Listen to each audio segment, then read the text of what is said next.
Hello and good morning students. गया guidance programme के class 12th के क्रैश कोर्स में मैं डॉक्टर कुमारी उषा आप सबका स्वागत करती हूँ।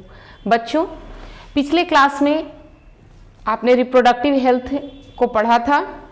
पिछले क्लास में हमने over population and it's strategy और MTP medical termination of pregnancy जैसे महत्वपूर्ण टॉपिक्स को कवर किया था। आज की क्लास में हम जो दो बचे हुए महत्वपूर्ण टॉपिक्स हैं, इनफर्टिलिटी और दूसरा लास्ट STDs यानी सेक्सुअल ट्रांसमिटेड डिजीज, इसके बारे में चर्चा करेंगे। बच्चों, आई होप कि आप पिछले क्लास को आप जो मैंने बताया है, सिखाया है आप लोगों को, उसे आप देख रहे हैं, समझ रहे हैं और आज की क्लास को भी आप पूरी तरह से एंजॉय करेंगे, सीखने की भरपूर कोशिश करेंगे। तो आज हम इसी के साथ अपने क्लास को शुरू करते हैं और स्लाइड की ओर चलते हैं।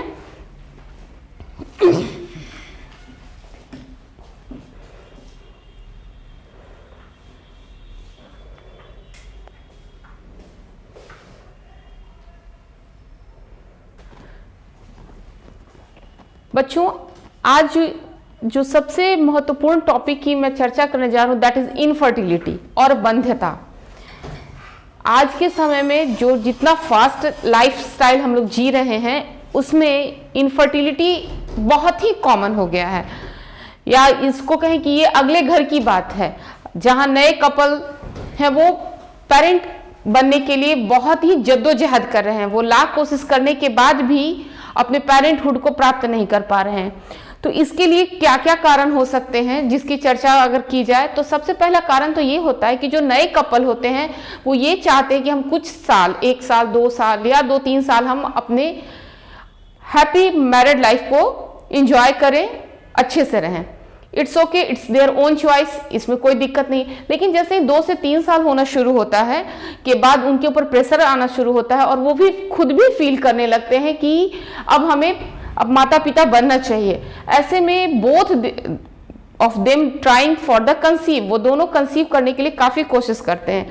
चूंकि इससे पहले उन्हें फर्टिलिटी को रोकने के लिए कई सारे कंट्रासेप्टिव्स मेथड्स, जैसे कि आपने बैरियर मेथड्स में पढ़ा था, कंडोम्स को, फेमिडॉम को पढ़ा, ओरल कंट्रासेप्टिव पिल्स को पढ़ा, इन सब का उन लोगों ने इस्तेमाल कर रखा था। तो इट मे कि उससे प्रॉब्लम आ रही हो, लेकिन अब जब वो बहुत ही कोशिश कर रहे हैं और अगर मैं कहूं तो कि 1 साल बिना किसी कंट्रासेप्टिव्स को यूज किए हुए वो लगातार जो फर्टाइल पीरियड होता है उस दौरान वो क्वाइटस करते हैं और फिर भी अगर वो कंसीव नहीं कर पाते, तब हम उन्हें बोलेंगे कि दे हैव इनफर्टिलिटी प्रॉब्लम।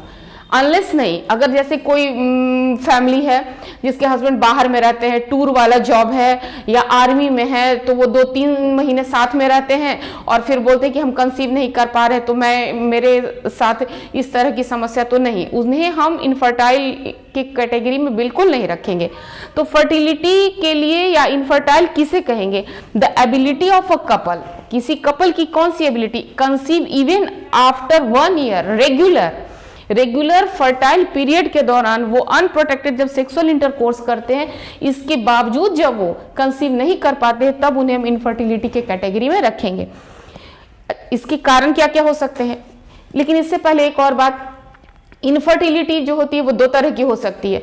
एक तो कि प्राइमरी इनफर्टिलिटी में वो लोग आते हैं जिन्होंने आज तक कभी कंसीव किया ही नहीं है, उनको वो चाहे बहुत ही कोशिश करें लेकिन उन्होंने कंसीव नहीं किया। दूसरा सेकेंडरी आता है। सेकेंडरी इनफर्टिलिटी में वो आते हैं बच्चों जो जिन्होंने कभी कंसीव किया था लेकिन उनका मिसकैरेज हो गया, एक्टोपिक प्रेगनेंसी हो गई, या 7-8 महीने के बाद उनका बच्चा जो था वो मरा हुआ जन्म लिया, स्टिल बर्थ जिसको हम कहते हैं, या वो जब कंसीव कर चुकी थी उनका इम्प्लांट हो गया था एम्ब्रायो, तो उनके फिजिकली या महिला के फिजिकल में कुछ ऐसा प्रॉब्लम आ गया जिसके कारण से वो मिसकैरेज हो गया, तो ये सेकेंडरी इनफर्टिलिटी होती है। साथ ही इसके साथ एक और चीज इसमें जोड़ना मैं चाहूंगी कि जैसे कई ऐसे कपल्स हैं जिनका एक बच्चा पहले बच्चे के समय उनको कोई हेल्थ इश्यू नहीं था, कोई प्रॉब्लम नहीं था, पहला बच्चा बड़ी आसानी से उन्हें हो गया, और 7-8 साल बाद या 5-6 साल बाद when they want to be a second time, तो जो दूसरी बार जब वो इसके लिए कोशिश कर रहे हैं तो वो कंसीव नहीं कर पा रहे हैं। तो ये भी एक बहुत मेजर इशू आज के डेट में बनता जा रहा है। तो इसके लिए कई सारे फैक्टर्स हैं और इस फैक्टर्स में फिजिकल, कंजेनाइटल, ड्रग्स, इम्यूनोलॉजिकल और साइकोलॉजिकल, ये 5 बहुत ही महत्वपूर्ण फैक्टर्स हैं जिसकी चर्चा हमारे बुक एनसीईआरटी में भी की जा चुकी है। तो सबसे पहले अगर हम फिजिकल फैक्टर्स की चर्चा करें तो फिजिकल फैक्टर्स में अगर हम मेल और फीमेल की बात करें तो आप जैसा समझ रहे हैं फिजिकली जो उनके जो जेनाइटल ऑर्गन्स है उसमें कोई प्रॉब्लम, इरेक्टाइल प्रॉब्लम है, इरेक्शन प्रॉब्लम है, या महिला के का जो है वो वेजाइना में या उनके यूट्रस में, फैलोपियन ट्यूब्स में किसी तरह की कोई दिक्कत है। दूसरा अगर अब बात करें कंजेनाइटल डिजीज, कंजेनाइटल डिजीज वो डिजीजेज होते हैं जो बाय बर्थ होते हैं, उसमें उस आदमी का अपना कोई रोल नहीं होता। जैसे अगर मेल में हम बात करें तो क्रिप्टोडिज्म, जिसमें उनका जो स्क्रॉटम है वो एब्डोमिनल होता है, तो उसे फिर उस कमी को दूर करने के लिए बाय ऑपरेशन के थ्रू, सर्जरी के थ्रू हम उनके स्क्रॉटम को बॉडी से बाहर निकालते हैं, क्योंकि आप जानते हैं बच्चों की स्क्रॉटम में ही हमारा स्पर्म डेवलप होता है, मैच्योर होता है, और उसके लिए टेम्परेचर हमेशा कम होना चाहिए, बॉडी टेम्परेचर से 2 से 3 डिग्री कम होना चाहिए। अब चूंकि वो बॉडी के अंदर है तो स्पर्म तो बनेंगे लेकिन वो मैच्योर नहीं हो पाएंगे, तो एक ये कंजेनाइटल प्रॉब्लम मेल में हो गया। फीमेल में हो सकता है कि उसका वेजाइना डेवलप नहीं हो या जो ओवरी है वो डेवलप नहीं हुआ हो, तो ये कंजेनाइटल प्रॉब्लम्स हुए। दूसरे ड्रग्स हैं, तीसरा आप देख रहे हैं ड्रग्स में अगर कोई कपल है वो एंटी इन्फ्लामेटरी, एंटी कन्वर्जेंस या एंटी डिप्रेशन ड्रग्स ले रहा है तो it may also lead to the infertility. Next is the immunological problems में वो इश्यूज हैं जैसे कि वेजाइना में या फीमेल के यूट्रस में इम्यूनोलॉजिकल एंटी स्पर्म इम्यूनोलॉजी बन रहा है और इधर स्पर्म में बन रहा है, तो फिर ये एक दूसरे को क्या करेंगे, कट कर देंगे, तो वहां पर भी कंसीव में प्रॉब्लम आएगा। And next is a psychological problem, या इसमें हम जोड़ सकते हैं मेंटल प्रॉब्लम। मेंटल प्रॉब्लम आज के टाइम में सबसे बड़ा, या इसको हम आसानी से कहें, stress is the major issue behind this problem.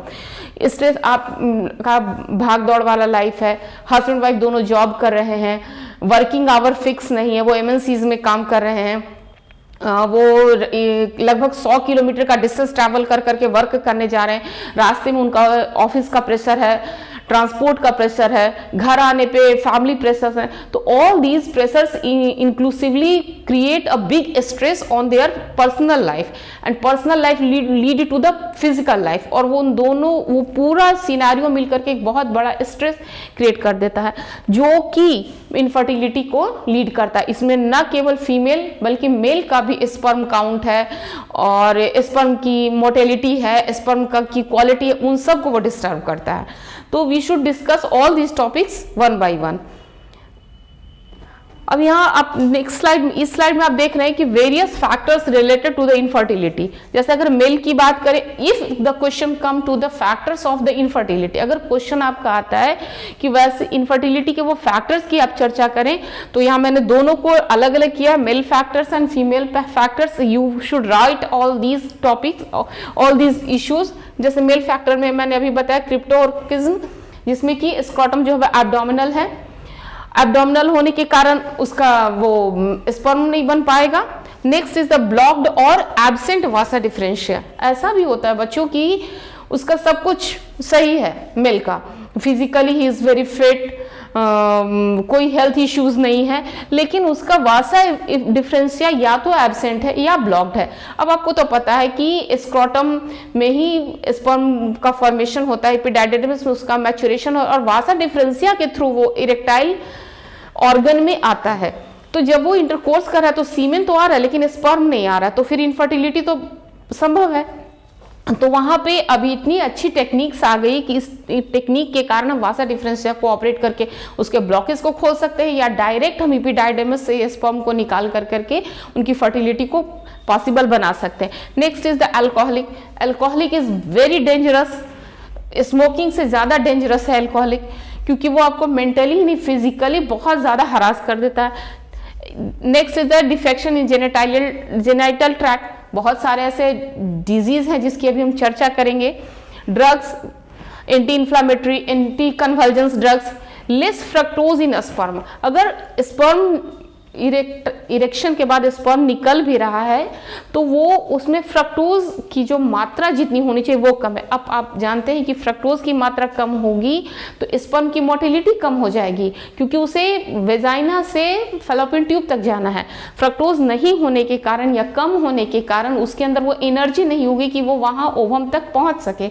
ये भी इनफर्टिलिटी का एक मेजर इश्यू हो जाएगा। हाई विस्कोसिटी, अगर बहुत ज़्यादा विस्कोसिटी है तो वो भी प्रॉब्लम करेगा, वो उसको उस स्पीड से आगे बढ़ने नहीं देगा, क्योंकि 72 घंटे के अंदर ही कंसीव कर ली जानी चाहिए। Next is the ejaculatory dysfunction, erection में और इजेक्शन में प्रॉब्लम होता है। फीमेल फैक्टर्स की अगर बात करें तो ब्लैक फैलोपियन ट्यूब्स, किसी महिला का अगर फैलोपियन ट्यूब्स ब्लॉक है तो it doesn't possible to that she would be a mother. इस फैलोपियन ट्यूब के ब्लॉक होने के कारण ही दुनिया की पहली टेस्ट ट्यूब बेबी का जन्म हुआ था। आप ये बात जानते हैं। यूट्रस नॉट प्रेजेंट, ये तो आप उसका कंजेनाइटल प्रॉब्लम हो गया। डिफेक्ट इन वेजाइना, वेजाइना में बहुत तरह के सेक्सुअल ट्रांसमिटेड डिजीज हैं जो कि स्पर्म को आगे बढ़ने ही नहीं देते, वहीं पे उसको खत्म कर दे रहे हैं। फाइब्रॉइड इन यूट्रस, यूट्रस में किसी तरह की गांठ है, या वो कई बार उन्होंने एमटीपी टर्मिनेशन करवाया है या उसको कहें मिसकैरेज हुआ है, तो उस दौरान भी उनका यूट्रस इतना हेल्दी नहीं है कि वो बेबी को इम्प्लांट कर सके।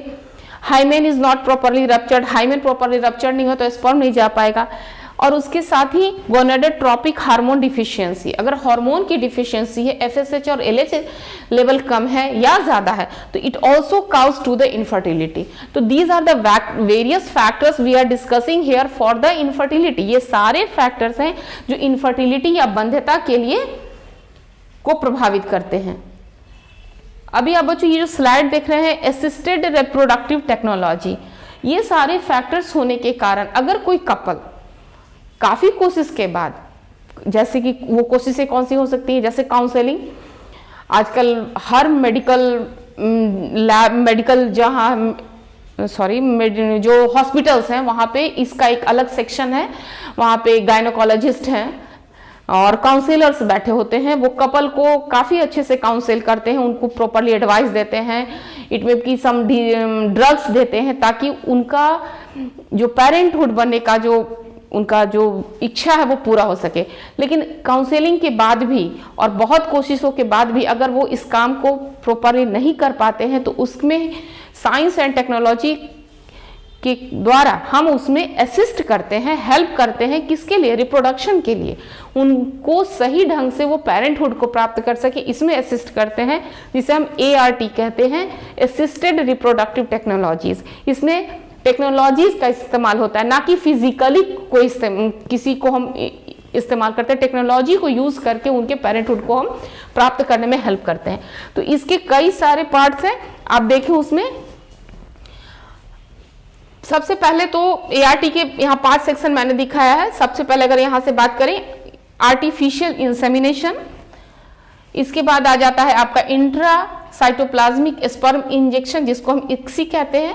Next is the gift gamete intra fallopian transfer and this is the in vitro fertilization और IVF टेस्ट ट्यूब बेबी, जो कि बहुत कॉमन है, आप हमेशा सुनते आ रहे हैं इंदिरा IVF और चावला IVF, फिर आप जानते हैं अग्रवाल IVF सेंटर, बहुत सारे ऐसे सेंटर्स खुले हुए हैं जहाँ पे IVF की चर्चा हो जाती है। तो IVF का मतलब हम सीधे यही समझते हैं टेस्ट ट्यूब बेबी, यानी बेबी जो है वो टेस्ट ट्यूब के अंदर डेवलप हो रहा है, लेकिन ये ऐसा नहीं है। ये कैसे ये काम करता है इसकी हम आगे चर्चा करते हैं। तो सबसे पहले हम आते हैं अपना पहले स्लाइड पे, that is the artificial insemination.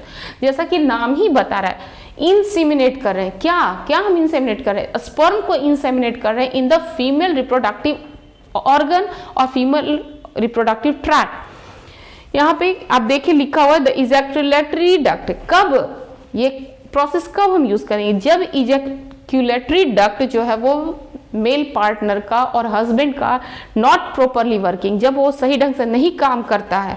Next, low sperm count. आपको पता है कि 3 मिलियन स्पर्म 1 इजैकुलेशन में रिलीज होते हैं। अगर उसका स्पर्म काउंट कम है, 10 मिलियन है, 10 मिलियन है, 1 मिलियन है और 100 200 ऐसे भी आते हैं, ऐसे भी केसेस आते हैं जिसमें कि 10 स्पर्म है। तो आप बताएं कि वहां वेजाइना से वो फैलोपियन ट्यूब तक जाते जाते तो वो सारे स्पर्म ऐसे ही डिस्ट्रॉय हो जाएंगे इतने सारे बैरियर को पार करते हुए। तो जब स्पर्म लो काउंट है, एज़ोस्पर्मिया, स्पर्म बनता ही नहीं है, तो इसमें हम क्या करते हैं, we introduce semen of husband और डोनर टू द वेजाइना और uterus of the female by a apparatus catheter. तो इसमें क्या करते हैं, अगर उसके हस्बैंड को प्रॉपरली सीमेन में स्पर्म आ रहा है तो हेल्दी स्पर्म को हम सेलेक्ट करते हैं और एक कैथेरेटर लंबी सी ट्यूब आती है, उस ट्यूब की सहायता से उस सीमेन को हम स्पर्म को कलेक्ट करते हैं और फीमेल के रिप्रोडक्टिव ट्रैक में, वेजाइना में, और अगर स्पर्म काउंट और भी कम है तो हम फैलोपियन ट्यूब में उसको हम ट्रांसप्लांट करते हैं, जहां की बिल्कुल नेचुरली तरीके से, the diagram is showing naturally तरीके से स्पर्म यहां से जा रहा है और यहां फैलोपियन ट्यूब के इस इस्थेमस जंक्शन पे उनका क्या हो रहा है, वो जाइगोट का फॉर्मेशन कर रहे हैं। और यहाँ नेचुरल जाइगोट का फॉर्मेशन होने के बाद स्लोली जो एम्ब्रायो है वो यहाँ यूट्रस में आकर इम्प्लांट हो जाता है। And this process is very simple, इसमें कोई बहुत ज़्यादा मेहनत की नहीं पड़ती, बहुत ज़्यादा खर्च नहीं पड़ता, क्योंकि आज के डेट में IVF is a not a major physical issue but a economical issue. बहुत बड़ा फाइनेंशियल इशू ये होता है, क्योंकि इसमें जो डॉक्टर्स और काउंसलर्स हैं वो बहुत बड़ी मोटी रकम लेते हैं और आपका ये सक्सेसफुल होगा या नहीं ये तो बहुत बाद की चीज़ें होती हैं। टेस्ट में ही आपको इतने पैसे लग जाते हैं कि बहुत सारे लोग चाह करके भी नहीं करवा पाते। तो it is a very simple method और आसानी से कोई भी जो है वो माँ बन सकती है। इसके अलावा जब नेक्स्ट हम बात करते हैं IVF stands for in vitro fertilization. आपके ऑब्जेक्टिव क्वेश्चंस में आ सकते हैं कि IVF का पूरा नाम लिखिए, फुल फॉर्म लिखिए। इन विट्रो फर्टिलाइजेशन ET यानी एम्ब्रायो ट्रांसप्लांट। इसमें भी बच्चों द सेम प्रोसेस है, इसमें भी हम स्पर्म को बाहर, या तो हस्बैंड का स्पर्म अगर वो हेल्दी है तो, अगर नहीं बन पा रहा है स्पर्म, हस्बैंड का स्पर्म नहीं है तो किसी डोनर का स्पर्म, और वो डोनर कोई भी हो सकता है, वो अननोन होता है, वो हम लोग कलेक्ट करके लैब में रखते हैं और अकॉर्डिंग टू द रिक्वायरमेंट की उस एग के लिए कैसा स्पर्म चाहिए वो हम चूज़ करते हैं। इसके लिए एम्ब्रायोलॉजिस्ट्स होते हैं, वो उसको सेलेक्ट करते हैं। सेलेक्ट करने के बाद एक पेट्री डिश में, जैसे पेट्री डिश होता है, उसमें हम एम्ब्रायो को रख देते हैं और उसके ऊपर स्पर्म को छोड़ देते हैं। यहाँ पर स्पर्म अपने आप उस एम्ब्रायो को फर्टिलाइज करते हैं। फर्टिलाइजेशन होने के बाद प्रॉपरली लैब में ये इंटेंसिव केयर के थ्रू ये काम होता है, जिसमें मीडियम, कल्चर मीडियम में हम मीडियम दे करके उस जाइगोट को एम्ब्रायो में ट्रांसफॉर्म करते हैं और 8 स्टेज सेल तक आने पर उस एम्ब्रायो को फिर वैसे ही कैथेरेटर की मदद से हम यूट्रस में ट्रांसप्लांट कर देते हैं। यहाँ पर यूट्रस में जाने के बाद वो एम्ब्रायो अपने से इम्प्लांट होता है और फिर वो नेचुरली, जैसे बेबी का बर्थ होता है, डेवलप होने के बाद फीटस बेबी में कन्वर्ट होकर करके उसका जन्म हो जाता है। यहाँ पर ये कहने की बात है, जैसे ही हम इन विट्रो करते हैं तो वहाँ पे ये टेस्ट ट्यूब में नहीं होता, वो सब पेट्री डिस्क में होता है। चूंकि टेस्ट ट्यूब हम कॉमन जनरली हम समझते हैं कि जैसे ही हम लैब की बात करते हैं तो टेस्ट ट्यूब अक्सर हमारे दिमाग में आता है, स्टूडेंट्स के दिमाग में सबसे पहले टेस्ट ट्यूब ही आता है कि हम परख नली में कोई चीज़ को गर्म कर लेते हैं तो उनके दिमाग में आता है कि हम टेस्ट ट्यूब में हो रहा है। नो, ये टेस्ट ट्यूब में नहीं होता है। यहाँ पर एक और अच्छी बात क्या होती है कि अगर जो हम स्पर्म हम हस्बैंड का ले रहे हैं तो उसमें जो भी प्रॉब्लम्स है, जैसे उसकी विस्कोसिटी कम है या उसकी मोटिलिटी कम है, तो उसको हम मीडियम दे करके उसको हम और मोटाइल बना देते हैं ताकि फर्टिलाइजेशन अच्छे से हो सके। इसी के साथ बच्चों IVF की थोड़ी सी हम चर्चा कर लें। IVF का सबसे बड़ा जो कारण है वो है फैलोपियन ट्यूब में का बंद होना। जो दुनिया की पहली बच्ची ने जन्म लिया, लुइस ब्राउन जोय ने, उनकी माँ का फैलोपियन ट्यूब बंद था। तो इंग्लैंड में 25 अक्टूबर 1978 को उनका जन्म हुआ और डॉक्टर रॉबर्ट एडवर्ड और पेट्रोस के द्वारा, और उनको इसके लिए 2011 में नोबेल प्राइज दिया गया। एक बहुत बड़ा मिथ इसके साथ ये भी है बच्चों कि जो IVF के थ्रू बच्चे जन्म लेते हैं, चाहे वो लड़का हो या लड़की है, वो नेचुरली पेरेंट नहीं बन पाते। लेकिन ये मिथ को इन्होंने गलत साबित किया, ये नेचुरली भी अपने आप माँ बन चुकी हैं। तो इन सारे मिथ को, चूंकि हम साइंस के स्टूडेंट्स हैं और आप जो है वो आने वाले समय में कपल हैं, पेरेंट बनने वाले हैं, तो आप इस मिथ को ना रखें और अपने आसपास के लोगों को फैलाएं कि IVF ठीक है, बहुत जरूरी है, और जो इस चीज को करवाते हैं वो पूरी तरह से निशंक होके कराएं, कोई उसके हेजिटेशन, कोई सस्पेक्शन ना रखें कि आगे कोई प्रॉब्लम होगा। तो ऐसा कुछ नहीं होता, ये सिंपल एक टेक्निक है जो आपको पेरेंट बनने में मदद करती है। इसके साथ ही एक और, इसे हम अपना दुर्भाग्य ही कहें कि भारत में जो दुनिया की दूसरी और भारत की पहली जो बच्ची का जन्म हुआ या पहला टेस्ट ट्यूब बेबी का जन्म हुआ था, उसका नाम दुर्गा था और उन्होंने सुभाष मुखोपाध्याय के सुपरविजन में उनका जन्म हुआ था। ठीक 25 जुलाई 67 दिन के बाद 3 अक्टूबर 1978 को ये दुनिया की दूसरी या भारत की पहली टेस्ट ट्यूब बेबी थी। दुर्भाग्य की बात इसलिए है कि डॉक्टर सुभाष मुखोपाध्याय को इसका कभी क्रेडिट नहीं दिया गया और जिन्होंने अपनी पूरे जीवन को उन्होंने एडवर्ड यूनिवर्सिटी से पढ़ाई की, कलकत्ता यूनिवर्सिटी से पढ़ाई की और आप समझ रहे हैं कि जहाँ इंग्लैंड में वो काम हो रहा है वही काम यहाँ इंडिया में चल रहा था। तभी तो जस्ट 2 महीने के अंदर जो इंग्लैंड में हुआ वो इंडिया में पॉसिबल हो सका। उसका नाम, उस बच्ची का नाम उन्होंने दुर्गा रखा, जिसे आज की भाषा में उनके माता पिता ने, या आज के समय में हम लोग उन्हें कनुप्रिया अग्रवाल के नाम से जानते हैं, तो उनका जन्म। लेकिन सुभाष मुखोपाध्याय को उसका क्रेडिट नहीं दिया गया, जिसके कारण उन्होंने सुसाइड कर लिया। तो ये बहुत ही बड़ा दुर्भाग्य है कि हमारे देश में हमारे जो मेधा शक्ति होती, इंटेलिजेंस होती है, उसको प्रॉपर क्रेडिट नहीं दिया जाता है। ये आप पिक्चर देख रहे हैं, ये सुभाष मुखोपाध्याय हैं, इंडियन साइंटिस्ट। इनका फील्ड ही गायनोकोलॉजी का रहा है और इनका रिसर्च रहा है assisted reproductive technology, IVF, reproductive endocrinology, क्योंकि इंडोक्राइन यानी हार्मोन्स और हार्मोन्स के हेल्प से ही हम इन विट्रो फर्टिलाइजेशन को पॉसिबल कर सकते हैं। आगे बच्चों देख रहे हैं हम अगला slide, that is gift. IVF की तरह ही जिफ्ट भी होता है, लेकिन IVF में हम क्या करते हैं कि स्पर्म को पेट्री डिस्क में छोड़ देते हैं ओवम को फर्टिलाइज करने के लिए और ये नेचुरली अपने आप होता है। लेकिन वहां हम 8 सेल होने पर एम्ब्रायो को यूट्रस में ट्रांसप्लांट करते हैं, जबकि जिफ्ट में हम जाइगोट लेवल में ही, जैसे ही वो जाइगोट 8 सेल लेवल को टच कर रहा होता है उसी समय उसको हम फैलोपियन ट्यूब में ट्रांसप्लांट करते हैं। अंतर आप समझ रहे हैं बच्चों कि यहाँ पर हम फैलोपियन ट्यूब में जिफ्ट को ट्रांसफर करते हैं ताकि वहां से वो नेचुरली वहां फैलोपियन ट्यूब की सीलिया की सहायता से वो स्लोली अपने आप आए और यूट्रस में इम्प्लांट हो सके। Female laterally it set naturally and foetus is developed. तो ये जिफ्ट हुआ, यहाँ जाइगोट का ट्रांसफर होता है, जबकि गिफ्ट इसी से रिलेटेड गिफ्ट है। यहाँ पर हम क्या करते हैं कि गिफ्ट उन लोगों को के लिए ये हेल्पफुल होता है जो महिला अपने आप गैमेट का फॉर्मेशन नहीं कर सकती, यानी उसके शरीर में अंडे बनते ही नहीं है। बाकी सब कुछ उसका ठीक है, उसका यूट्रस ठीक है, फैलोपियन ट्यूब ठीक है, वेजाइनल ट्रैक है वो भी ठीक है, कहीं कोई दिक्कत नहीं, लेकिन वो एग को डेवलप ही नहीं कर पाती है। तो ऐसे में हम क्या करते हैं, किसी डोनर का, किसी महिला डोनर का हम स्पर्म लेते हैं, किसी महिला को हम सेलेक्ट करते हैं जो हेल्दी होनी चाहिए mentally and physically, she must be very bold and active, कि वो इतना बड़ा स्टेप्स लेने को तैयार हो। उनको हम HCG का इंजेक्शन देते हैं और मल्टीपल ओवरी को करवाते हैं। मल्टीपल ओवरी का जैसे ही हम डिस्चार्ज कराते हैं तो एक हेल्दी ओवरी को सेलेक्ट करते हैं और उसको फिर उसी तरह से पेट्री डिस्क में रख करके स्पर्म को छोड़ देते हैं। यहाँ पर भी वो नेचुरली फर्टिलाइजेशन होता है। फर्टिलाइजेशन होने के बाद 8 स्टेज सेल के बाद उसे हम यूट्रस में ट्रांसप्लांट कर देते हैं। आप यहाँ देख रहे हैं यूट्रस में इसको ट्रांसप्लांट कर देते हैं और यहाँ पर वो बच्चा जो है वो नेचुरली इम्प्लांट होता है और डेवलप हो करके उसका जन्म हो जाता है। अंतर यहाँ पर क्या है कि यहाँ पर केवल हम जो गैमेट है, जो अंडा है वो फीमेल का होता है, जबकि जिफ्ट में अंडा जो होता है वो उस महिला का भी हो सकता है जिसको वो बच्चा चाहिए। यहाँ पर डोनर एग फ्रॉम डोनर, और स्पर्म जो होता है वो हस्बैंड का भी हो सकता है या डोनर का भी हो सकता है। अगर उसके हस्बैंड का स्पर्म अच्छा है, भले ही अंडा दूसरी महिला का है लेकिन स्पर्म उसके हस्बैंड का है, तो इससे क्या होता है उसको एक पर्सनल फीलिंग भी हो जाती है कि मेरे हस्बैंड का बच्चा है, तो और उसकी वो माँ बनने की एक संतुष्टि भी होती है कि मैंने उसे जन्म दिया है।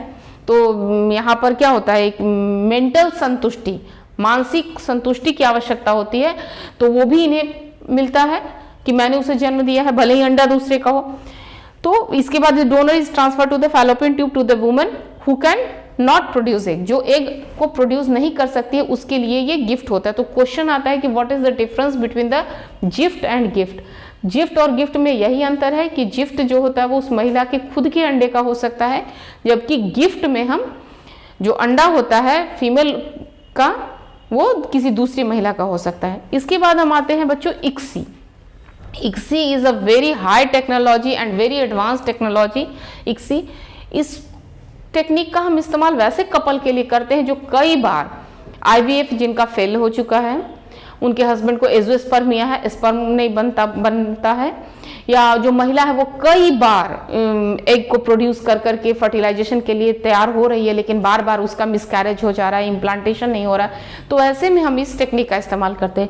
इस टेक्निक में हम क्या करते हैं कि उस महिला के हस्बैंड का जो हेल्दी स्पर्म होता है उसको सेलेक्ट करते हैं, और एक माइक्रोस्कोप आती है, ये जो माइक्रोस्कोप आप देख रहे हैं सिर्फ 22 लाख का माइक्रोस्कोप होता है, और एक माइक्रो निडल होता है। माइक्रो निडल में उस स्पर्म को लगा देते हैं और उस महिला के एग में हस्बैंड के स्पर्म को एक तरह से क्या कहा जाए, घुसेड़ दिया जाता है। जो जोना पेलासुडा और जोना रेटिकुलेटा जो एग का होता है, जैसे कि हम एक आईवीएफ में कर रहे थे कि उसको छिड़क दे रहे थे, स्पर्म को छोड़ दे रहे थे एग को एक ऊपर कि वो नेचुरली फर्टिलाइज हो। लेकिन इसी में हम क्या करते हैं कि एग के में हम स्पर्म को बाय टेक्निक हम डाल देते हैं, जिससे कि फर्टिलाइजेशन के 100% चांसेस होते हैं और वो महिला माँ बन जाती है। जैसे ही फिर वो फर्टिलाइजेशन हो जाता है, जाइगोट का फॉर्मेशन होता है। इस प्रोसेस में भी जैसे ही 8 स्टेज का सेल होता है उसे हम यूट्रस में ट्रांसप्लांट कर देते हैं। आज के टेक्निक में हम ज़्यादातर 8 स्टेज सेल पर जाइगोट जैसे ही आता है उसको हम यूट्रस में ट्रांसप्लांट कर रहे हैं, फैलोपियन ट्यूब में ट्रांसप्लांट नहीं कर रहे हैं, क्योंकि ये जो टेक्निक है ये काफ़ी खर्चीला है, काफ़ी मेंटली टेंशन देने वाला है, क्योंकि इसके लिए एक महिला को एक इक्सी के लिए कम से कम 12 से 14 बार इंजेक्शंस लेने पड़ते हैं, और ये इंजेक्शन काफ़ी पेनफुल होता है। साथ ही उसके ऊपर ये प्रेशर होता है, पता नहीं इस बार फर्टिलाइजेशन होगा कि नहीं होगा, तो इसमें हम कोई चांसेस नहीं लेते हैं। जैसे ही 8 से सेल का हो जाता है जाइगोट, उसको हम यूट्रस में ट्रांसप्लांट कर देते हैं। जैसे ही ट्रांसप्लांट कर देते हैं, नेचुरली इम्प्लांटेशन होता है, वो इम्ब्रायो में कन्वर्ट होता है, इम्ब्रायो फीटस में कन्वर्ट होता है, और वो फीटस फिर बेबी में कन्वर्ट होकर करके उसका जन्म हो जाता है। This is very helpful and very healthy, and it confirm 100% parenthood guarantee इसको देता है। इसके साथ ही बच्चों कुछ और टेक्निक्स जो हमें जानने चाहिए, जैसे है टेजी, पिज़ा, मीज़ा, तो इसके बारे में जान ले। टेस्टिक्युलर स्पर्म एक्सट्रैक्शन, ये वैसे लोगों के लिए होता है जिनका स्पर्म काउंट बिल्कुल कम है, एजोस्पर्मिया है, या उनका वासा डिफरेंशिया बंद है, तो वहां पर हम टेस्टिक्युलर के पास एक सिंपल कट लगा करके डायरेक्ट वहीं से स्पर्म को हम निकाल लेते हैं। दूसरा पिज़ा, परक्यूटेनियस इपिडाइडमल स्पर्म एक्सट्रैक्शन, यहाँ पे इपिडाइडमस से ही हम स्पर्म को निकाल लेते हैं। MESA, micro surgical epididymal sperm extraction, यहाँ पर भी वही माइक्रो सर्जरी करते हैं, और वासा डिफरेंशिया ब्लॉक है तो उससे हमें कोई दिक्कत नहीं है। किसी भी कपल का अपनी जीन का, खुद के हस्बैंड और वाइफ के जीन का बच्चा हो सकता है, तो these techniques are very helpful and very advance. इसके साथ ही donor egg, donor semen, donor embryo से हम हेल्प ले सकते हैं। जैसा कि आप देख रहे हैं कि अभी शाहरुख खान कुछ साल पहले बने माता पिता, इसके बाद अभी आपने देखा तुषार कपूर, और ये तुषार कपूर बने, तो उन्होंने तो शादी भी नहीं की और उनके 2 बच्चे हैं। करण जौहर, उनके भी 2 बच्चे हैं। तो क्या है, ये डोनर एग या डोनर स्पर्म या डोनर एम्ब्रायो की हेल्प से वो पेरेंटहुड को प्राप्त किए। इसके साथ ही अब अगली जो लाइन देख रहे हैं दैट इज सरोगेसी। सरोगेसी को सिंपली हम कह सकते हैं किराए की कोख। आपने एक फिल्म देखी भी होगी, चुपके चुपके, चोरी चोरी चुपके चुपके, ये फिल्म आई थी। उस फिल्म को आप देखें तो, और उस टेक्निक को उस फिल्म के साथ आप को रिलेट करने के देखने की कोशिश करें कि जिसमें एक हस्बैंड वाइफ का बच्चा जो रहता है किसी दूसरी महिला के गर्भ में पला होता है, और जब बच्चा का जो स्टेज होता है वो पूरा हो जाता है तो वो बच्चा को वो जन्म देती है और बच्चे को कपल को दे देती है। दिस इज द सरोगेसी, किराए की कोख इसमें कहते हैं। ये वैसे कपल के लिए होता है जिसमें कि जो महिला है वो बेबी को कैरी करने के लिए फिजिकली हेल्दी नहीं है, उसने कई बार मिसकैरेज कर लिया है, या उसको कोई तरह के ऐसे ड्रग्स लेती है कि अगर वो प्रेग्नेंट होती है और उसके घर में बच्चा पलता है तो उसको किसी तरह का हार्मोनल और जेनेटिकल कोई डिजीज है जिससे बच्चे को खतरा हो या उस माँ को ही खतरा हो, जान पे बना है, तो ऐसे कंडीशंस में हम सरोगेसी की सहायता लेते हैं। सरोगेसी का सबसे बड़ा कारण ये भी बनता है कि इसमें आप पैसे दीजिए और किसी को भी अपने काम के लिए इस्तेमाल कर सकते हैं। इसमें क्या होता है, हस्बैंड वाइफ अपने एग और स्पर्म को जाइगोट के फॉर्म में चेंज करते हैं और जाइगोट का फॉर्म आने पर वो तीसरे व्यक्ति को यानी वो महिला के गर्भ में ट्रांसप्लांट कर दिया जाता है, जहां वो बच्चा डेवलप हो जाता है।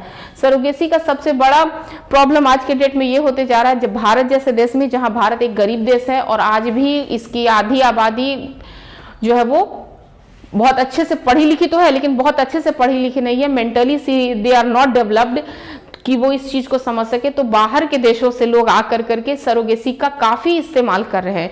यहाँ की लड़कियों को हार्मोनल इंजेक्शंस दे करके कई बार उनको का एग रिलीज कराया जाता है, साथ ही पैसे दे करके उनको सरोगेसी के लिए तैयार किया जाता है। तो ये अच्छी बात है, जो निसंतान दंपत्ति हैं वो माता पिता बनते हैं, लेकिन इसका एक निगेटिव फैक्टर ये आ जाता है कि कई बार वो अपने बच्चे को अपने साथ ले जाने को तैयार नहीं होते। ऐसे में जो कुंवारी लड़कियां पैसे के लालच में मां बन जाती हैं, उनका न केवल फिजिकल, मेंटल, सोशल बहुत बड़ा इश्यू बन जाता है, आगे के फ्यूचर में उनका इमेज खराब हो जाता है।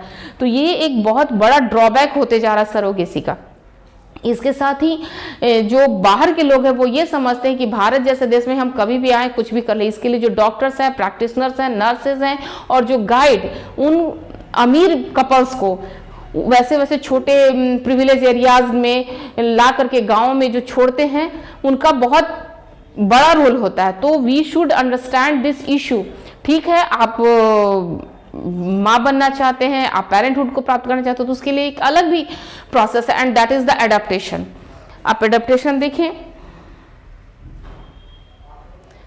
हमारे एनसीईआरटी की किताब में भी दिया हुआ है कि adaptation is best. Why this is best? इस पर एक क्वेश्चन भी बन सकता है कि explain this line, why adaptation is best. बच्चों, आपको पता है कि भारत जैसे देश में हर साल लगभग 50 लाख ऐसे बच्चे होते हैं जो कि या तो जन्म के बाद मार दिए जाते हैं या उन्हें छोड़ दिया जाता है सड़कों पे, वो भीख मांगते हुए नजर आते हैं, उनके हाथ पैर काट दिए जाते हैं या उनका वो अपहरण कर लिया जाता है, उन्हें बंधक बना लिया जाता है या फिर उन्हें पकड़ करके बाहर ले जाया जाता है, जिसको हम कहते हैं कि ह्यूमन ट्रैफिक कहते हैं। ह्यूमन ट्रैफिकिंग में बहुत सारे बच्चों को पकड़ के बाहर के देशों में ले जाया जाता है, वहां उन्हें नौकर बना के रखा जाता है, उनकी कोई अच्छी लाइफ स्टाइल नहीं होती, ना वो पढ़ पाते हैं, ना वो अच्छा जीवन जी पाते हैं। तो ऐसे में जो व्यक्ति या जो दंपत्ति इतने सारे पैसे खर्च कर करके इतना मेंटल, फिजिकल, सोशल प्रेशर ले कर करके माँ बनने की चाह में, माता पिता बनने की चाह में इतना बड़ा स्टेप्स लेते हैं, वो क्यों उन बच्चों को ही गोद ले लें?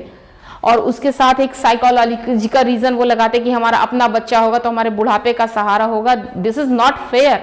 Your child is not your check that they will care you in your old age. आप जिसकी भी परवरिश करें एक ह्यूमन के नाते, एक इंसान के नाते आप करें, ताकि उसे एक अच्छा सोसाइटी मिल सके, वो अच्छे से पढ़ लिख सके, अपने जीवन को अच्छे से व्यतीत कर सके। तो आपका एक समाज के प्रति आपका एक मोरल भी होता है। तो आप उस एडॉप्टेशन को इस्तेमाल करें। बहुत सारे ऐसे, जैसे सुष्मिता सेन जब मिस यूनिवर्स बनी थी, उसके 2 साल के अंदर ही उन्होंने एक लड़की को गोद ले लिया था।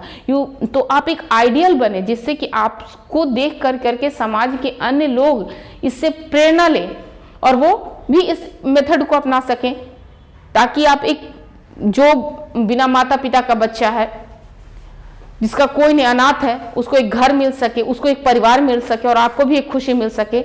एक अच्छे नागरिक होने के कारण, नागरिक होने के नाते आप एक अपने देश के लिए एक बहुत बड़ा स्टेप ले सकते हैं।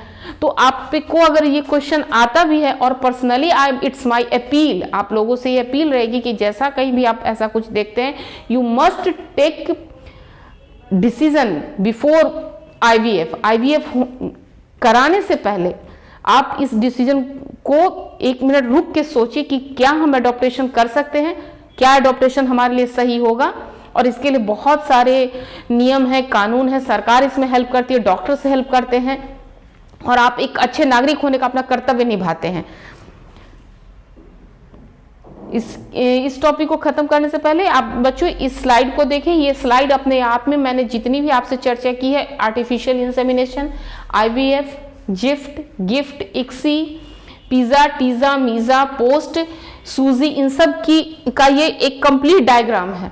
आप यहाँ देखें, यहाँ number 1 stimulation gonadotropin hormone. Stimulation hormone देकर के किसी महिला के शरीर में हम FSH और LH का हार्मोन देते हैं जिससे कि वो ओवरी को रिलीज कर सके, और कई सारे एग्स को वो रिलीज करती हैं। उसमें से एक हेल्दी एग को सेलेक्ट करते हैं और उसको मैच्योर कराते हैं लैब में, और उस महिला के बॉडी में स्पर्म के साथ मिला के जायगोट का फॉर्मेशन करने के बाद ट्रांसप्लांट करते हैं, जो कि एग प्रोड्यूस नहीं कर सकती हैं, और इस मेथड को हम गिफ्ट कहते हैं। यहाँ आप देखिए, जैसे ही उस महिला को यहाँ इंजेक्शन दिया गया, उन्होंने एक की जगह 4 एग का फॉर्मेशन किया, यहाँ ये रिलीज हुआ एग को। यहाँ हेल्दी एग को सेलेक्ट करते हैं। यहाँ सीमेन जो है वो या तो डोनर का हो सकता है या उसके खुद के हस्बैंड का हो सकता है। यहाँ उसे हम अनवांटेड जो मटेरियल्स होते हैं स्पर्म के साथ, उसको हम वॉश कर देते हैं, और यहाँ उसको पेट्री डिस्क में फर्टिलाइज कर रहे हैं। यहाँ पर जैसे ही यहाँ फर्टिलाइज करते हैं, एक ये मेथड हुआ, दूसरा इक्सी मेथड हो रहा है जहाँ पे हम डायरेक्ट इस एग में स्पर्म को डाल रहे हैं, और यहाँ पे 100% फर्टिलाइजेशन हो रहा है। ये दोनों मेथड से जब फर्टिलाइजेशन कंप्लीट होता है तो 8 स्टेज सेल का एम्ब्रायो यहाँ डेवलप हो रहा है, 1 2 2 8 आप यहाँ देख रहे हैं। इसके बाद यहाँ क्या होता है, कुछ समय के लिए इसको प्रॉपरली रखते हैं। कब रखते हैं, जबकि महिला को सरोगेसी कराना होता है। जब किसी कपल की में महिला जो है women is not fit for the pregnancy, then हम उसको क्राइजो प्रिजर्व करते हैं ताकि कुछ समय के लिए एग का जो डेवलपमेंट है वो स्टॉप कर जाए, और जैसे ही हमें सरोगेसी के लिए महिला मिल जाती है, हम उसके बॉडी में ये 8 सेल एम्ब्रायो ट्रांसप्लांट कर देते हैं। अगर महिला को खुद कराना है, वुमेन को खुद कराना है, तो उसकी बॉडी में फिर हम उस एम्ब्रायो को ट्रांसफर कर देते हैं। यहाँ इम्प्लांटेशन होता है और फीटस में डेवलप कर जाता है। आई होप कि इस डायग्राम को आप पूरे अच्छे तरीके से समझ रहे हैं। यहाँ प्रेगनेंसी टेस्ट होता है 2 वीक के बाद, और वहाँ वो पॉजिटिव दिखाता है कि महिला जो वो प्रेग्नेंट है, और उसका अच्छे से बेबी का बर्थ होता है। इसके दौरान एक और ये चीज़ ध्यान देने वाली बात होती है कि इस महिला को साथ जिन्होंने IVF का या आर्टिफिशियल इंसेमिनेशन का या उसको हम कहें असिस्टेड रिप्रोडक्टिव टेक्निक का इस्तेमाल किया, उनके साथ वो सभी इश्यूज हो सकते हैं जो एक नॉर्मल प्रेगनेंसी में होता है, जैसे मिसकैरेज होना, वोमिटिंग होना, हेडक, उनको फिर हम कह सकते हैं उसको कि जो बर्थ के दौरान जो पेन्स होते हैं वो सब हो सकते हैं, उनका हार्मोनल लेवल चेंज कर सकता है। तो वो सारे नेचुरल तरीके से जो बाय बर्थ के का प्रेगनेंसी का जो पीरियड होता है, वो सारे सिम्टम्स इसमें भी आर्टिफिशियल रिप्रोडक्टिव ट्रैक में भी हो सकते हैं। तो इसके लिए ये नहीं घबराना नहीं है अगर कोई महिला आर्टिफिशियल रिप्रोडक्टिव टेक्निक का इस्तेमाल करती है तो कि भाई नेचुरली तो ऐसे होता नहीं, हमारे साथ ऐसा हो रहा है। नो, वो दोनों के इक्वल चांसेस होते हैं, इवन की मिसकैरेज के भी इक्वल चांसेस होते हैं। तो वी मस्ट केयर जब कोई महिला इस टेक्निक का इस्तेमाल कर रही है। बच्चों, इसके साथ ही हमारा ये टॉपिक अभी खत्म होता है इनफर्टिलिटी, और this is our the last topic, that is the sexual transmitted diseases. Sexual transmitted diseases बच्चों आपको पता है, टॉपिक ही अपने आप में बता रहा है कि वैसे डिजीजेज, वो सारी बीमारियां जो सेक्सुअली ट्रांसमिट हुए हैं, मेल से फीमेल में और फीमेल से मेल में सेक्स के दौरान जो बीमारियां ट्रांसफर होती है, that is called the sexual transmitted diseases. यहाँ इसका डिफिनेशन अगर आता है आपको क्वेश्चन में, व्हाट इज एसटीडीज, तो आप लिख सकते हैं disease that passes from one partner to another through sexual intercourse. ये इंटरकोर्स वेजाइनल हो सकता है, रेक्टल हो सकता है और ओरल हो सकता है। जो एसटीडीज होते हैं उन्हें हम एक और नाम से जानते हैं, that is the reproductive tract infection और वेनरल डिजीज, वीडी। आप देखते होंगे कि कई सारे ऐसे डॉक्टर्स होते हैं जिनके बोर्ड पे लिखा होता है skin and VD, VD for the venereal disease.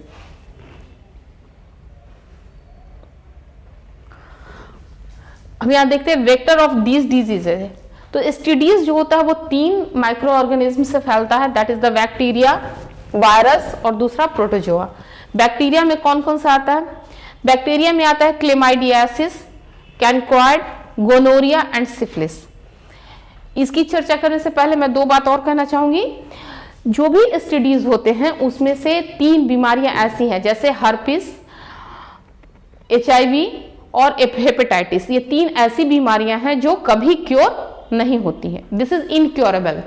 लेकिन इसके अलावा जो भी बीमारी अगर वो सही समय पे इलाज किया जाए तो वो बिल्कुल ठीक हो सकते हैं, लेकिन इलाज क्यों नहीं होता है? तो सबसे पहली बात तो ये होती है कि ये जितने भी एसटीडीज होते हैं उनके सिम्टम्स इतने एसिम्पैथेटिक होते हैं कि वो पता ही नहीं चलता। उन्हें लगता है कि ऐसे ही मामूली खरोच है, खुजली है, ऐसे ही पानी गिर रहा है, जरा सा छिला गया है, जरा सा जख्म हो गया है, तो वो इतने इससे एसिम्पैथेटिक होते हैं कि वो उस पर ध्यान ही नहीं देते। दूसरा कि उन्हें एक हेजिटेशन होता है कि मैं डॉक्टर के पास जाऊंगा तो क्या कहूंगा या मैं क्या कहूंगी कि मुझे यहाँ जेनेटल एरिया में प्रॉब्लम है, तो एक हेजिटेशन।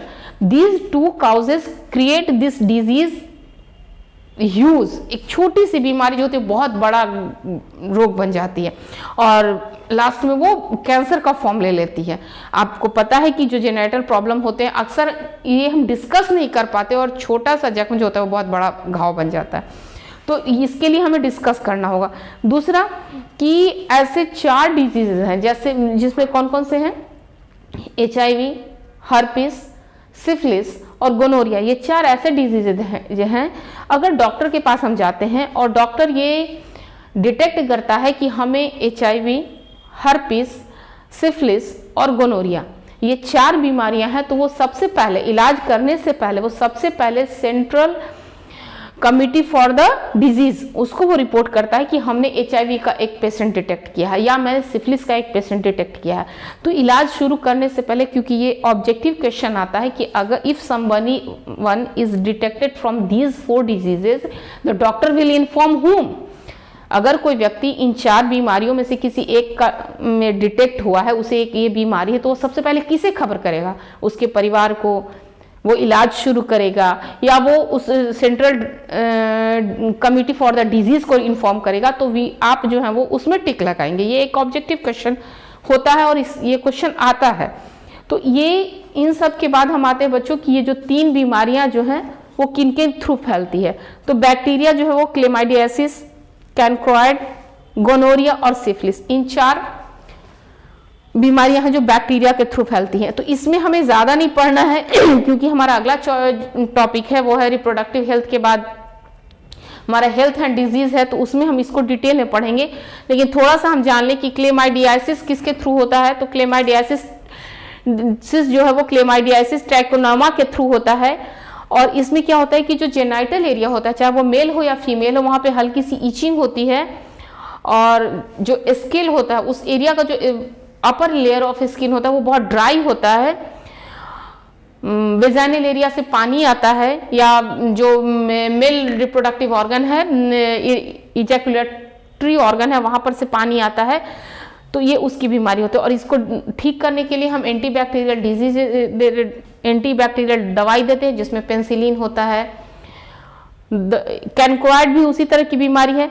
तो क्लेमाइडियासिस और कैनक्रॉइड का सबसे बड़ा रोल ये होता है कि ये देखने में तो छोटे होते हैं, लेकिन जब ये किसी महिला के शरीर में ये दोनों बीमारियां होती है, खास करके वेजाइनल ट्रैक एरिया में होता है, तो अगर वो महिला जब गर्भवती होती है तो 9 महीने तो बच्चे अच्छे से फिटस डेवलप होता है, काफ़ी हेल्दी बेबी होता है। सोनोग्राफी के थ्रू हम डॉक्टर इस चीज़ को बताते हैं, वो जांच करते हैं, तो उस बच्चे की आंखें भी बिल्कुल सही होते हैं, सारे उसके ऑर्गन सही होते हैं। लेकिन जन्म के दौरान जब बच्चा गर्भनाल से, गर्भ का जो रास्ता है वो गर्भाशय से पास हो रहा होता है, वेजाइनल कैनाल से पास कर रहा होता है, उस दौरान ये जो बैक्टीरिया हैं ये उस बच्चे के जो आंख का म्यूकस मेम्ब्रेन है उसके साथ वो रिएक्शन कर देते हैं और वहां पर वो बच्चे जन्म लेने के साथ अंधा हो जाता है। वो जन्म से पहले माँ के गर्भ बिल्कुल अच्छा होता है, उसकी आंखें भी अच्छी होती हैं, लेकिन आप सोचिए कि ये बीमारी कितनी खतरनाक है कि बच्चा पहले से बिल्कुल अच्छा है, उसकी आंखें अच्छी है, लेकिन जन्म के दौरान उस बैक्टीरिया के इन्फेक्शन के कारण वो हमेशा के लिए अंधा हो जाता है। तो आप इस बीमारी को समझ सकते हैं कि ये कितना घातक है। अगर किसी के साथ भी इस तरह का सिम्टम्स आता है तो वो तुरंत डॉक्टर से एडवाइस करे और इस बीमारी को ठीक करे, ताकि अगर वो होने वाला बच्चा है तो वो भी हेल्दी हो और काफ़ी प्रॉपर वे में अच्छा हो, न केवल आँख से, शरीर से, मन से, दिमाग से, हर तरीके से अच्छा हो। क्योंकि ये जो एसटीडीज होते हैं बच्चों वो 19 से 24 वर्ष की उम्र वालों के भी होते हैं। अक्सर ये देखा गया है कि जितने भी डिटेक्टेड होते हैं उनका एज ग्रुप 19 से 24 होता है। तो आप ये समझ रहे हैं कि ये हमारा रिप्रोडक्टिव एज होता है। भारत में तो अक्सर 18 से 16-18 गांव में तो हो जाती है शादियां, तो ये रिप्रोडक्टिव एज है। अगर इस एज में महिला किसी को अगर ये क्लेमाइडियासिस या कैंक्राइड हो तो सारे बच्चे अंधे होंगे। तो ये हमारे समाज के लिए कितना बड़ा और परिवार के लिए बोझ हो जाएगा, ये इमोशनली कितना घातक होगा। इसके साथ ही बच्चों आता है दूसरा हमारा गोनोरिया और सिफिलिस। गोनोरिया जो होता है वो उसका काउज जो है काउजेटिव एजेंट जो है वो नेसेरिया गोनोरिया है। नेसेरिया गोनोरिया भी का भी वही सिम्टम्स है, जेनिटल एरिया में खुजली होना, ईचिंग होना। और सिफिलिस जो है ये 3 स्टेज में होता है। पहले सिफिलिस जो होता है उसमें पहले स्टेज में तो कुछ पता ही नहीं चलता, आपको जेनिटल एरिया में हल्की सी ईचिंग होती है, पानी आता है, तो आप थोड़ा सा इसको जैसे ही समझने की कोशिश करते हैं ये अपने आप गायब हो जाता है। इसका जब दूसरा स्टेज शुरू होता है तो वो 3 महीने का रहता है, तो उस समय भी वो 3 महीने तक वो बीमारी होती है, उसके बाद वो गायब हो जाती है। लेकिन जब जो थर्ड स्टेज शुरू होता है वो बहुत ही घातक होता है, क्योंकि वो बैक्टीरिया उस दौरान आपके शरीर के जो अपर लेयर हैं, अपर लेयर ऑफ स्किन से हट करके इंटरनली आपके बॉडी में चले जाते हैं और वो आपके ऑर्गन तक पहुंच चुके होते हैं।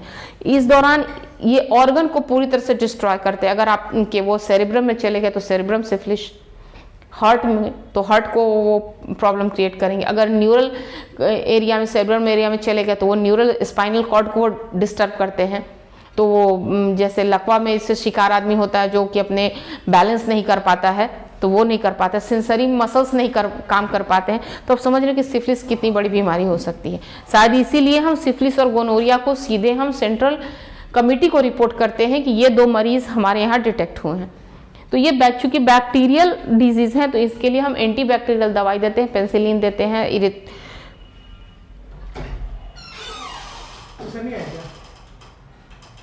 कोई सर नहीं आया है, कोई भी नहीं है, मतलब सर हमको number. Next is the viral disease. STDs में आता है वायरल। तो वायरल डिजीज की जब बात करें, वैसे डिजीज जो वायरस के थ्रू होते हैं, तो वायरस से होने वाले एसटीडीज 4 हैं, HIV, वॉर्ट, हेपेटाइटिस बी और हर्पिस। तो सबसे पहले हम हेपेटाइटिस बी की चर्चा करें। हेपेटाइटिस बी बच्चों, हेपेटाइटिस बी नामक वायरस से होता है। और आपको पता है कि हेपेटाइटिस या हेपैटिक वर्ड हम लीवर के लिए यूज करते हैं, तो ये हमारे लीवर को इन्फेक्ट करता है। लीवर के इन्फेक्शन होने से आपको पता है कि जॉन्डिस होती है। अगर ये इसका हम डिटेक्शन करके दवा नहीं लेते हैं तो फिर ये आगे सोराइसिस में कन्वर्ट होता है और फिर हमारे लीवर को डैमेज करता है। इसके बाद हम आते हैं HIV stands for human immuno deficiency virus. HIV virus जो होता है ये क्या करता है, ये हमारे हेपेटाइटिस जब लीवर को हमारे डिस्टर्ब करता है, डैमेज करता है, HIV हमारे लिम्फेटिक ऑर्गन्स को डिस्टर्ब करता है, जिससे कि हमारा इम्यूनोलॉजी सिस्टम जो होता है गड़बड़ हो जाता है। कोई व्यक्ति थोड़ी सी भी बुखार या खांसी होने पर वो आदमी बहुत बुरी तरह से बीमार पड़ता है, वो इम्यूनोलॉजिकली हेल्दी नहीं रह पाता है। ऐसे में HIV की जब हम प्रॉपर ट्रीटमेंट नहीं करते हैं तो वो एड्स में कन्वर्ट हो जाता है, एक्वायर इम्यूनो डिफिशियंसी सिंड्रोम में कन्वर्ट हो जाता है। और ये बीमारी जो होती है वो लाइलाज होती है।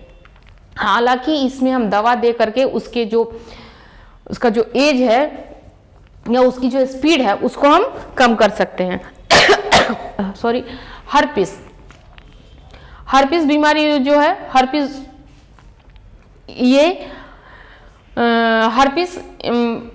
पेपिलोमा वायरस के थ्रू होती है। और हर्पिस में एक के बाद वॉट है, यह भी है जो हमारा ह्यूमन सिंप्लेक्स वायरस के थ्रू होता है, ह्यूमन सिंप्लेक्स वायरस 2 के थ्रू होता है। ये वॉट जो है वो हमारे जेनिटल एरिया में वही पैचेज ऑर्गन बना देता है, लिक्विड डिस्चार्ज होता है जो कि व्हाइट और ग्रीन से मिला हुआ होता है, फिशी स्मेल होता है। और ये सारे वायरल डिजीजेस को खत्म करने के लिए हम एंटीवायरल ड्रग्स देते हैं। Next is the protozoan virus, that is the trichomonas vaginalis. Trichomonas vaginalis नाम से ही पता चलता है कि ये ट्राइकोमा से मिलता है, जो कि प्रोटोजोआ में हमने पढ़ा था कि ये फ्लैजिलेटेड प्रोटोजोआ होता है, 2 फ्लैजिला उसके बॉडी के ऊपर होते हैं। और वेजिनालिस से यानी ये वेजाइना को डिस्टर्ब करता है। अब इसकी प्रोटेक्शन के लिए हम क्या करते हैं कि अक्सर हम आजकल ऐड में देखते हैं वी वॉश और बहुत सारे डिटॉल और सोप वगैरह महिलाएं इस्तेमाल करती हैं अपने जेनिटल और ऑर्गन को वॉश करने के लिए, तो वो उन्हें कतई नहीं करना चाहिए, क्योंकि जो वेजाइना है उसका मीडियम जो है वो एसिडिक है, और एसिडिक मीडियम होने के कारण जो प्रोटोजोन्स है वो वहां अंदर जा ही नहीं सकते हैं, वो अपने आप डिस्ट्रॉय हो जाएंगे। लेकिन फैशन में एक दूसरे को देख करके, बहुत हाई फाई लाइफ स्टाइल सोच करके हम वो सारे चीज़ें का इस्तेमाल करते हैं, और हमारा जो नेचुरल वहाँ का जो कंडीशन है वेजाइना को, उसको हम डिस्टर्ब करते हैं। और उस डिस्टर्बेंस के कारण हालांकि हम सोप, डिटॉल और बी वॉश को इस्तेमाल करते हैं अपने आप को हेल्दी रखने के लिए, लेकिन वो हम हेल्दी की जगह अनहेल्दी हो जाते हैं। तो इससे बेहतर होगा कि हम उसे प्लेन वाटर से वॉश करें और अपने आप को हेल्दी रखें। इसके साथ ही बच्चों कुछ क्वेश्चन है, तो इसके साथ ही इस चैप्टर को कंक्लूड करने से पहले हम ये चीज जान लें कि एसटीडीज को प्रिवेंशन हमें करना चाहिए, और इसके लिए बहुत ज्यादा नहीं, 3 ही बातों का ध्यान रखना चाहिए। सबसे पहले तो कि किसी भी अननोन व्यक्ति के साथ हम अब सेक्सुअल इंटरकोर्स ना करें, first. Next is we must use condom for the prevention, क्योंकि ये सबसे बड़ी बात है कि ना केवल ये कंट्रासेप्टिव की तरह बल्कि यह हमारे एसटीडीज को फैलने में मदद करता है। और तीसरा कि जैसे ही इस तरह के कोई सिम्टम्स हमें दिखाई देते हैं, we must consult to the doctor without any hesitation, बिना किसी झिझक के हम डॉक्टर से कंसल्ट करेंगे। बच्चों आप यहाँ स्लाइड पे कुछ क्वेश्चंस देख रहे हैं, आई होप कि ये क्वेश्चंस आप कर पाएंगे और एग्जाम में भी आपको ये सॉल्व करने में मदद करेंगे। जैसे एक आईयूडी का फुल फॉर्म अक्सर आईयूडी आता है। इसके साथ ही मैं एक चीज यहाँ बोर्ड पे लिख दूं, दूसरा है कि why do you mean by population explosion, population के एक्सप्लोजन से आप क्या समझते हो। तो इसमें मैंने यहाँ डाटा दिया है कि 2000 में वर्ल्ड का पॉपुलेशन 6 बिलियन हो गया, जबकि भारत की अगर हम बात करें तो 1947 में हमारी जनसंख्या केवल 350 मिलियन थी, जो कि 2000 में 1 बिलियन हो गई। तो आप देखें कि बच्चों की ये जियोमेट्रिक रेशियो में हमारा पॉपुलेशन कितना ज्यादा बढ़ रहा है, जबकि हमारे जो रिसोर्सेज हैं वो तो उतने ही हैं, वो तो उतने नहीं बढ़ रहे हैं उस तेजी से जिस तेजी से जनसंख्या बढ़ रही है, अरिथमेटिक रेशियो से वो बढ़ रही है। Next is the incomplete knowledge about sex is harmful. ये थोड़ा सा टेक्निकल क्वेश्चन भी है, और ये आप किसी भी स्टूडेंट का अपना आइडिया लेना चाहता है ये क्वेश्चन कि आप क्या सोचते हैं कि हम इनकम्प्लीट नॉलेज कैसे हमारे लिए घातक हो सकता है। क्योंकि ये पूरा चैप्टर ना केवल एक स्टूडेंट के लिए, एक कपल के लिए, एक अच्छे रिस्पॉन्सिबल नागरिक होने के नाते ये काफ़ी ज़रूरी है, क्योंकि WHO कहता है कि ना हेल्दी होने का मतलब केवल फिजिकली हेल्दी नहीं, you must be mentally, emotionally, behaviourally and socially healthy. तो ये आपको ये क्वेश्चन, दूसरा है एसटीडीज जिसकी अभी चर्चा कर दी है मैंने। अगला क्वेश्चन है कि व्हाट आर ओरल कंट्रासेप्टिव्स, ओरल कंट्रासेप्टिव्स क्या है उनके बारे में आप लिखेंगे। इसके अलावा बहुत सारे मैंने यहाँ पे ऑब्जेक्टिव क्वेश्चंस दे रखे हैं। जैसे आप देखिए इस क्वेश्चन को आप देखें, method is used when women can not produce ovum. एक औरत जो खुद ही ओवम प्रोड्यूस नहीं कर सकते तो उसके लिए कौन सा हम इस्तेमाल करेंगे, आईयूडी, गिफ्ट, आईयूआई और ICSI। तो नेचुरली हम गिफ्ट इस्तेमाल करेंगे because she is not producing egg. ऐसे एक और क्वेश्चन को हम देखें यहाँ, जैसे ये क्वेश्चन कहता है इंक्रीज्ड IMR यानी infant mortality rate and decreased MMR यानी mother mortality rate in a population will.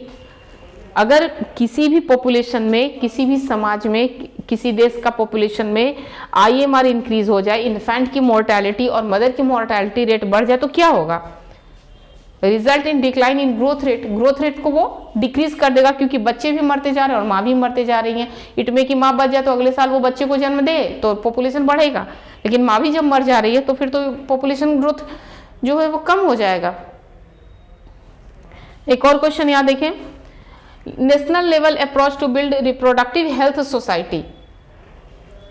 हमारे देश में रिप्रोडक्शन के लिए कमिटी बनाई गई और 1950 से ही पॉपुलेशन कंट्रोल के बहुत सारे प्रोसेस का इस्तेमाल किया जाने लगा। तो इस तरह से बहुत सारे क्वेश्चंस हैं बच्चों जिसे आप सॉल्व कर सकते हैं। साथ ही ऐसे कई क्वेश्चन हैं जो कि ऑब्जेक्टिव में आए हैं, तो आप इन सबको मिला कर करके उसका आंसर दे सकते हैं। जैसे शॉर्ट नोट्स में व्हाट इज एमोनियोसेंटिस, तो इम्यूनोसेंटेसिस टेक्निक क्या है, इस पर अगर ये आप ये चारों पॉइंट को भी लिख देंगे तो भी आपको शॉर्ट नोट्स का आंसर मिलेगा। उसमें आप डायग्राम लेकिन जरूर डालेंगे। इम्यूनोसेंटेसिस टेक्निक का हम कब इस्तेमाल करते हैं, तो determine error in immuno acid metabolism in embryo. Embryo में किसी तरह का प्रॉब्लम है, डिस्टिंक्शन है, किसी तरह का उसके डेवलपमेंट में प्रॉब्लम है, तब हम इम्यूनोसेंटेसिस करते हैं, ना कि हम उसके फीमेल फिटेसाइड के चेक के लिए करते हैं।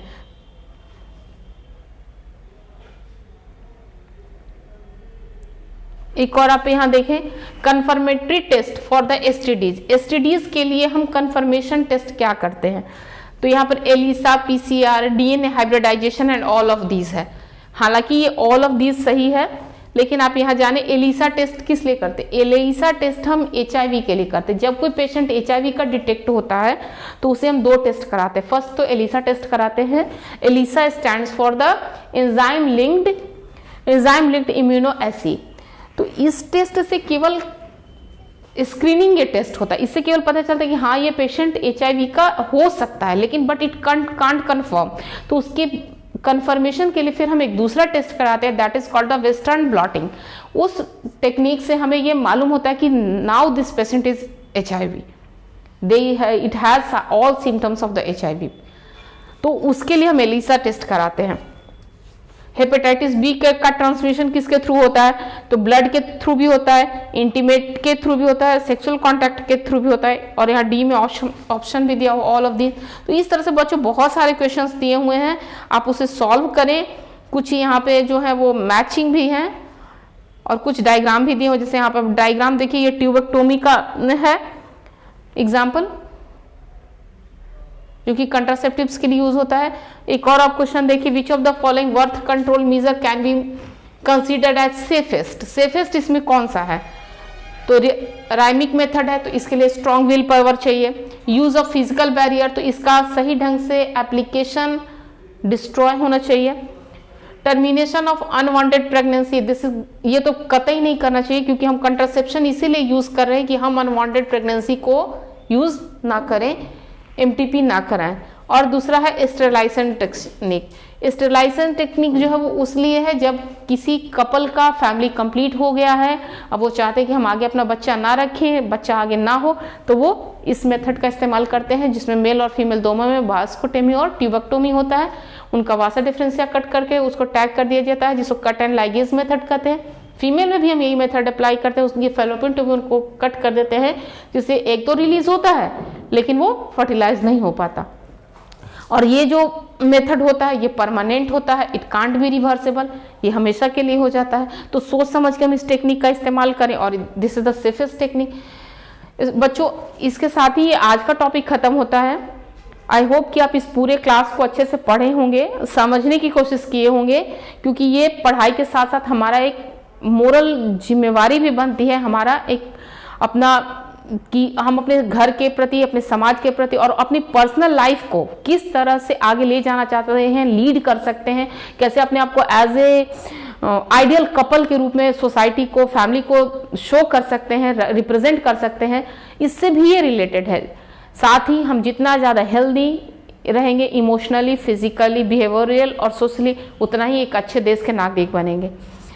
इसके साथ ही मैं अपने इस चैप्टर को ख़त्म करती हूँ। Thank you.